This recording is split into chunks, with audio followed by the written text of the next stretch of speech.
तो Bohr model के ऊपर कुछ एप्लीकेशन देखिए भाई। सबसे पहला एप्लीकेशन है यहां पर कैलकुलेशन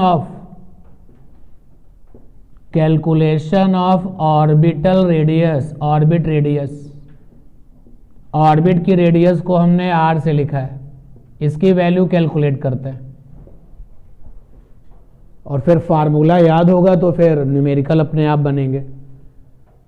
तो ये हमने एटम के अंदर छोटी सी स्पेस पर पाया जाने वाला न्यूक्लियस बना लिया और चक्कर लगाता हुआ इलेक्ट्रॉन ले लिया। ये इलेक्ट्रॉन हो गया, ये रेडियस हो गई r। कौन से नंबर का ऑर्बिट है, nth ले लेते हैं। तो अगर आप बोलोगे 5 नंबर है तो n बराबर 5 हो जाएगा।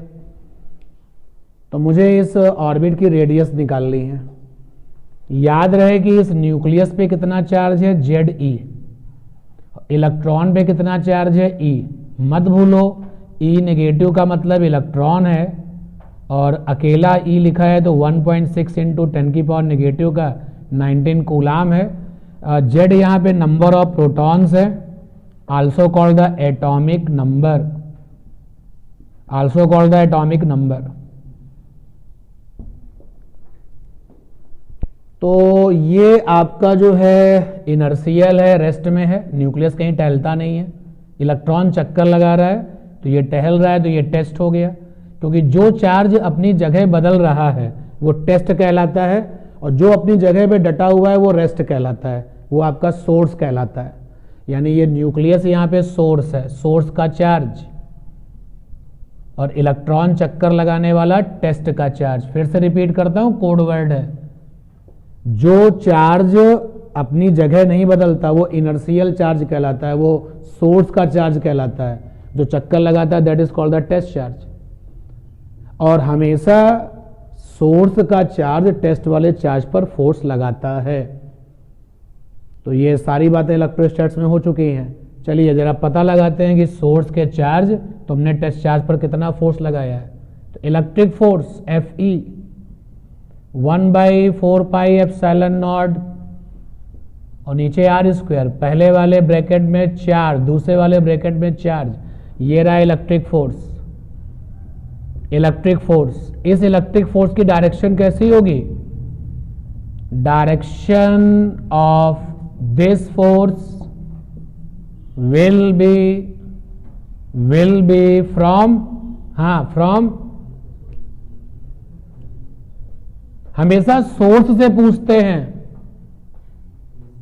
मार पड़नी चाहिए तुम लोगों को यार जब कुछ बता नहीं पाते हो। डायरेक्शन हमेशा सोर्स से पूछी जाती है, सोर्स वाले चार्ज से। सोर्स चार्ज जरा बताना तुम इस पे जो फोर्स लगाओगे कैसा होगा, बोलेगा इधर। तो will be from revolving electron to nucleus. लीजिए तो जरा इस तीर को देख लीजिएगा। ये रहा इलेक्ट्रिक फोर्स रिवॉल्विंग इलेक्ट्रॉन पर। जब ये चक्कर लगाता हुआ इलेक्ट्रॉन यहां पहुंचेगा तो इलेक्ट्रिक फोर्स ये रहा। जब ये यहां पहुंचेगा इलेक्ट्रिक फोर्स ये रहा। थोड़ी देर में फिजिक्स के एक्सपर्ट्स को ये पता चल जाएगा यार ये तो वो फोर्स है जो हमेशा किस तरफ लगा हुआ है, सेंटर की तरफ। यानी कि एक्चुअल में ये इलेक्ट्रिक फोर्स क्या बन चुका है, सेंट्रीपिटल। तो ये जो इलेक्ट्रिक फोर्स है this Fe is equal to centripetal force, और सेंट्रीपिटल फोर्स को F साथ में C से लिखा जाता है। तो ये है 1/4 पाई एप्सिलॉन नॉट Ze²/r²। और सेंट्रीपिटल फोर्स की वैल्यू क्या हो गई भाई, mv²/r। m चक्कर लगाने वाले का मास, m सारे डायग्राम में ही अपडेट कर दी जाए तो बेटर होगा। इलेक्ट्रॉन के पास में लिखा m, इलेक्ट्रॉन का मास है। चक्कर लगाने वाले की स्पीड v है, तो इस समय इलेक्ट्रॉन की स्पीड v है। r से r कैंसिल हो गया, क्या आ गया, ये आ गया Ze²। Upon 4 pi epsilon naught is equal to mv square by r. Equation number 1, ये इक्वेशन नंबर 1 आ गई। यहां तक की जो कहानी है वो तो रदरफोर्ड की जो अप्रोच थी उससे आई है।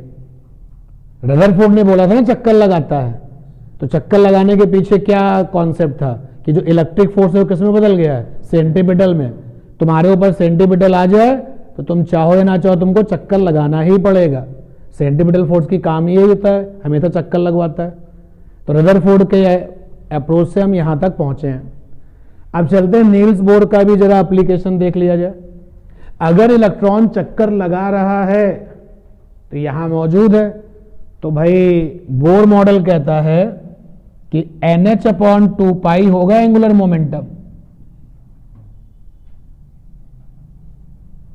नील्स बोर का मॉडल, ये क्या लिखा हुआ है, angular momentum is equal to में क्या है, NH/2π। थोड़ा सा सेटिंग बनाने के लिए हमने जो है वो राइट हैंड साइड में रखा है। आप कभी अगर कैलकुलेशन में भूल जाओ तो तुमको यहां v स्क्वायर गायब कराना है, यानी ऊपर वाली इक्वेशन का v स्क्वायर नीचे वाले से गायब कराना है। तो नीचे वाली इक्वेशन का स्क्वायर कर लिया जाए, तो जब करोगे तो ये आ जाएगा n square h square upon में 4 pi square m square v square r square. Equation number 2, यहां पर बोर पोस्टुलेट का इस्तेमाल कर दिया गया है। पोस्टुलेट का हिंदी मीनिंग होता है गुण, जो बोर ने अपने मॉडल में बताई थी। तो इक्वेशन नंबर 2 आ चुका है बोर के मॉडल से। इक्वेशन नंबर 1 आया रदरफोर्ड की अप्रोच से।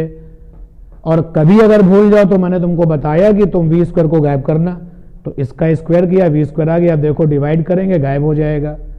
तो जैसे आप इसको डिवाइड करोगे इक्वेशन 1, या ऐसा करता हूं इक्वेशन 2 डिवाइडेड बाई इक्वेशन 1। तो भाई इक्वेशन 2 क्या है, n square h square upon में 4 pi square whole upon. Equation 2 का लेफ्ट हैंड लिख दिया, इक्वेशन 1 का लेफ्ट हैंड है ZE square 4 pi epsilon naught. Equation 2 का राइट हैंड साइड क्या है, m square v square r square. और इधर इक्वेशन 1 का राइट हैंड साइड क्या है, mv स्क्वायर बाई r। अब 12th पास आउट कैंडिडेट का यही बेनिफिट होता है कि उसको तो केवल रिजल्ट से मतलब है। रिजल्ट भी तभी दिमाग में घुसता है जब एक बार आपने इसको कैलकुलेट किया हो। तो रिजल्ट में देखो भाई ट्विस्ट कहीं कुछ आ रहा है, n square h square. Be alert, बाकी कुछ कोई खास बात नहीं है। थोड़ा सा समय देना है, पता चलेगी जल्दबाजी में कोई स्टेप छूट गया तो वापस कहां गलती हो गई ये ढूंढने में बहुत समय लग जाएगा। तो ये कैंसिल हुआ, ये आया m और ये आ गया r। राइट हैंड साइड में m r बचा। इतने सारे लोग कैलकुलेशन को देख रहे हैं, क्यों भाई? अब जब ये रिजल्ट आ चुका है तो थोड़ी ही देर में इसको समराइज करके r पे पहुंचाना है। देखिए कहां कुछ कैंसिल हुआ क्या, ऊपर का n स्क्वायर है, नीचे से कैंसिल नहीं। ऊपर h स्क्वायर है, नीचे कोई h स्क्वायर है नहीं। ऊपर 4 है, नीचे भी 4 है, खत्म। ऊपर पाई है, नीचे पाई स्क्वायर है, खत्म। ऊपर रह गया केवल एप्सिलॉन नॉट एक्स्ट्रा में। नीचे का 4 खत्म, केवल पाई रह गया, z रह गया, e स्क्वायर रह गया, m रह गया और ये r रह गया। तो देखो भाई r की वैल्यू क्या आ गई, r की वैल्यू आ रही है, जितने भी कांस्टेंट टर्म है उनको एक ब्रैकेट में लिखते हैं और जो वेरिएबल है उनको एक साथ लिखते हैं। तो यहां से r की वैल्यू देखो कितनी आ जाएगी, n square h square epsilon not upon pi m z e square, ये इज इक्वल टू r आ गया।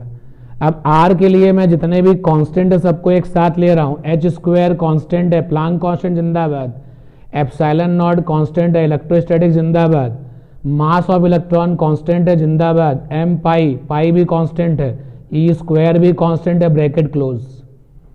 और जो लोग रह गए हैं बाहर वो कौन रह गए, एन स्क्वायर बाई जेड।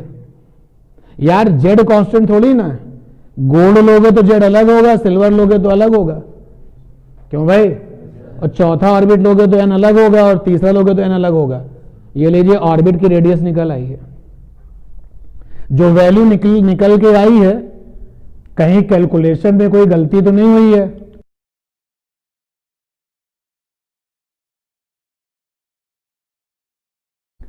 तो लीजिए भैया, आपने जो है nth ऑर्बिट की रेडियस निकाल ली है।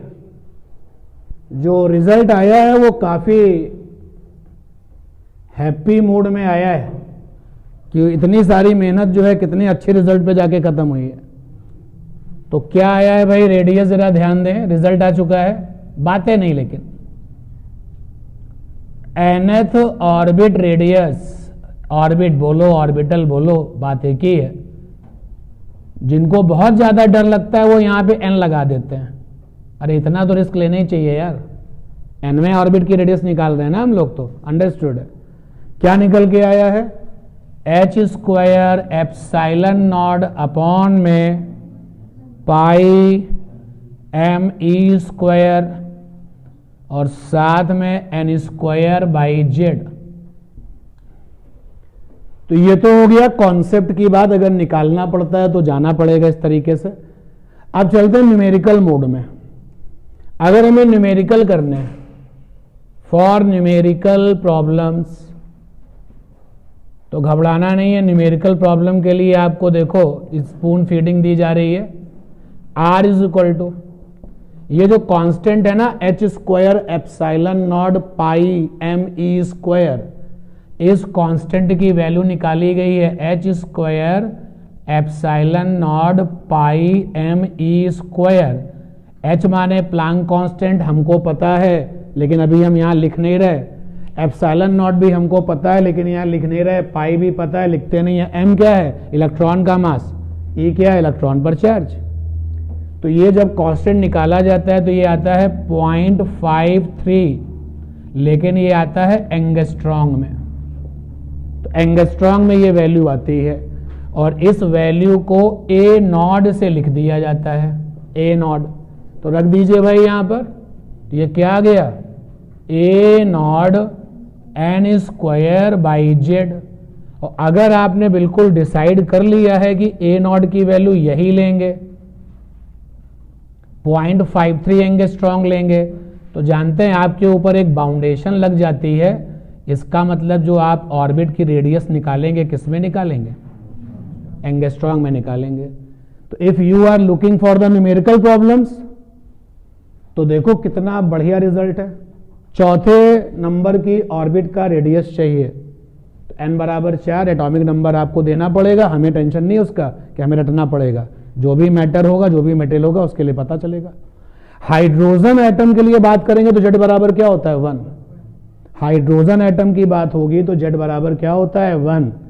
तो अगर वो हाइड्रोजन की बात करते हैं या हाइड्रोजन लाइक एटम की बात करते हैं, अरे हाइड्रोजन एटम मतलब hydrogen like atom. Hydrogen atom का मतलब क्या है, जिसमें एक इलेक्ट्रॉन होता है और एक क्या होता है, प्रोटॉन। तो ऐसी फीचर जिनके लोगों में है वो हाइड्रोजन लाइक एटम हो जाएंगे।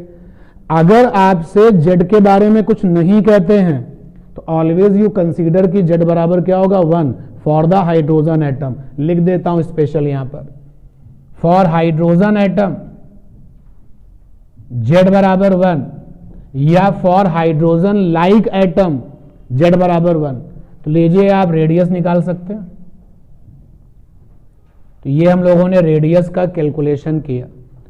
और रेडियस किन चीजों पे डिपेंड करती है, जिनके एटॉमिक नंबर ज्यादा होंगे उनकी रेडियस क्या होंगी, उनकी ऑर्बिटल रेडियस क्या होंगी, कम। और प्रिंसिपल क्वांटम नंबर के साथ में स्क्वायर के साथ डायरेक्टली प्रोपोर्शनल है। हो गया कैलकुलेशन।